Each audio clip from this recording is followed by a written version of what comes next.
Isabelle Fourré de Chonac. Donc là, j'ai la casquette de formatrice pour qu'elle fabrique pour une formation de créativité à partir en mode projet. C'est-à-dire qu'on part d'un projet pour arriver pour arriver à développer quelque chose au niveau collaboratif et puis trouver des outils communs, trouver des terrains d'entente pour arriver à un projet finalisé et réalisé. Et en fonction de ses besoins, on va aller chercher sur un logiciel 2D, un logiciel 3D, avec des outils numériques, avec l'imprimante 3D ou de la découpe laser ou d'autres choses s'il y avait besoin, en fonction du projet. Un jeune a proposé un masque spécifique pour la pollution, avec l'éco-anxiété qui est actuellement, c'est normal, ça fait partie de leurs difficultés. Alors moi j'ai essayé d'amener le fait qu'on avait concrètement quelqu'un qui venait, qui peignait des vinyles, et donc à la bombe, et là la bombe forcément il y a des émanations, des vapeurs qui sont pas forcément excellentes, et donc il vaudrait mieux avoir un masque. Et donc allier le masque non pas en lien avec l'éco-anxiété, mais plutôt avec un acte créatif. On a travaillé beaucoup sur ce sujet avec des idées très très intéressantes de chacun, une belle mobilisation,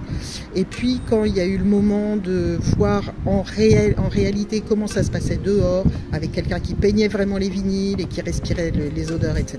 Non, on a dit, en fait il faut sécher les vinyles, c'est plus urgent que de mettre des masques, parce que ça, des masques on en a, on met n'importe quel masque du Covid là, et ça marche. Alors que on n'a pas vraiment de choses pour faire sécher les vinyles, il faut vraiment beaucoup de place. Donc il fallait trouver quelque chose qui soit gain de place, suffisamment aéré et qui permette le séchage. On a donc eu deux groupes un peu qui se sont dessinés, avec un groupe qui était pour un système en croix qui permettait de porter les vinyles depuis l'extérieur, de les empiler, de mettre autant de vinyles qu'on voulait. Et puis un groupe qui disait non, nous on veut créer un meuble, un rack, etc. Avec différents niveaux. Moi je me demandais comment on allait faire un meuble d'ici la fin de la semaine, vu qu'on était un peu mercredi. Mais bon, voilà. Et en fait, en regardant autour de nous, les jeunes à un moment disent c'est un peu comme dans ce meuble-là, il faudrait mettre des plaques et tout. Ok, donc on a testé le meuble et en fait on s'est dit on va récupérer le meuble, ça sera déjà le meuble, il sera tout fait et on n'a plus qu'à le customiser, à mettre des plaques à l'intérieur, à faire des systèmes pour que on puisse effectivement faire sécher à la fois des vinyles mais aussi des cassettes, ce qui était quand même intéressant pour l'équipe de Protagonix qui eux sont à l'origine des vinyles défectueux. Ils étaient enthousiastes, ils étaient motivés, ils sont restés quand même du début à la fin, ils ont été à l'heure. Ils ont joué le jeu, donc pour moi c'est vraiment une réussite par rapport aussi à l'esprit en arrière-pensée, le fait de me dire en entreprise comment ça va se passer.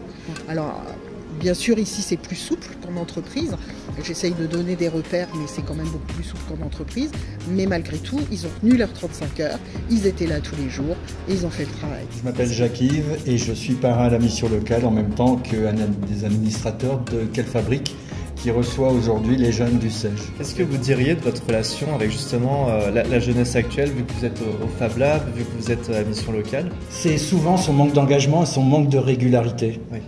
Et de ne pas comprendre que une entreprise, il y a un schéma mental, on arrive à l'heure, on part à l'heure, on a une image à avoir dans l'entreprise, on peut en avoir une autre sur l'extérieur. Dans une entreprise, on rentre dans un cadre. À l'extérieur, on peut être comme on veut. Mais on est obligé d'être en double. Il n'y a rien de figé. C'est pas parce que je suis habillé, je dis souvent en sac à patates sur l'extérieur, que je dois l'être dans l'entreprise. Dans l'entreprise, il y a des codes vestimentaires.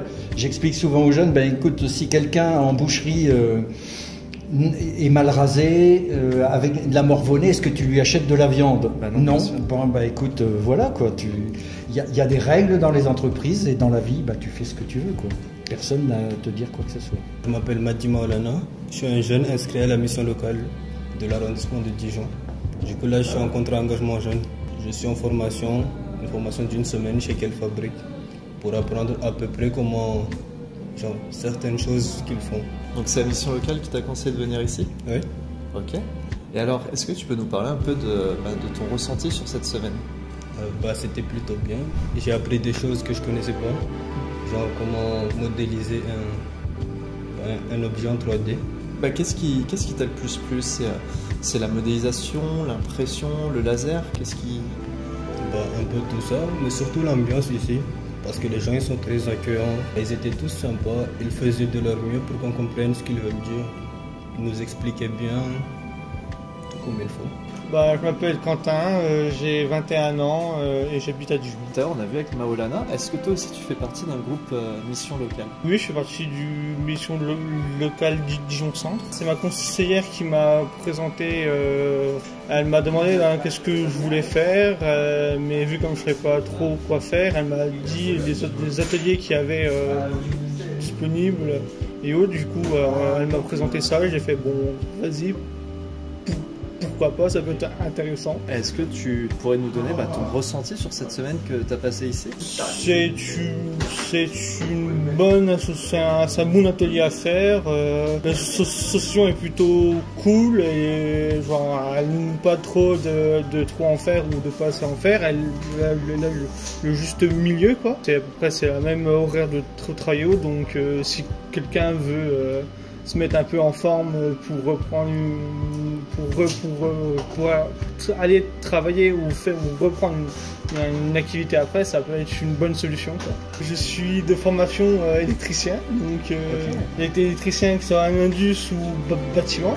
Du coup je me connais un peu en programmation comme ça parce que c'est ça que t'es si à l'aise du coup. C'est ça, parce que dans mes stages j'ai dû faire de la programmation mais sur des plus grosses machines et d'autres types de programmes qui sont un peu plus conséquents. Après moi j'ai une petite spécialisation en plus que certains n'ont pas. Je suis spécialisé dans le photovoltaïque, dans les champs photovoltaïques plus précisément, donc les grands parcs photovoltaïques, je suis à même de les diriger, mais par contre je ne dirigerai pas en solo, on serait plutôt en équipe parce qu'en cas où s'il y a un problème ou autre, il faut vraiment qu'on soit minimum deux quoi. Actuellement, ce qui est en cours d'impression, c'est une poignée dans le cadre de notre projet qu'on a eu qui s'appelle Placart. Placart, c'est un projet destiné à un séchoir de vinyle. Pour le séchoir, on a pris un meuble Ikea qu'on a retransformé. Le meuble Ikea en lui-même ne servait plus, il ne servait pas grand chose. Du coup, on a vu que le meuble, il était intéressant parce qu'il y avait déjà des rails qui étaient déjà préfaits et autres. Du coup, c'était beaucoup plus simple. On a préféré prendre un meuble Ikea qui était déjà là. Et d'ailleurs, tu parles de plaques. On a d'ailleurs filmé la tienne après son impression.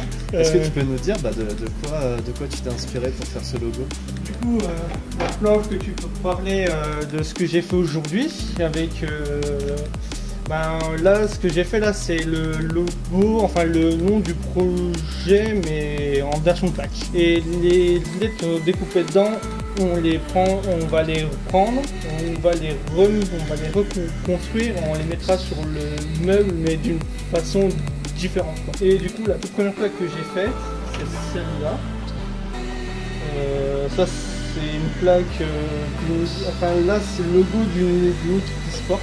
Et là, le nom Y, c'est mon pseudo in-game ou le pseudo que j'utilise dans beaucoup de jeux.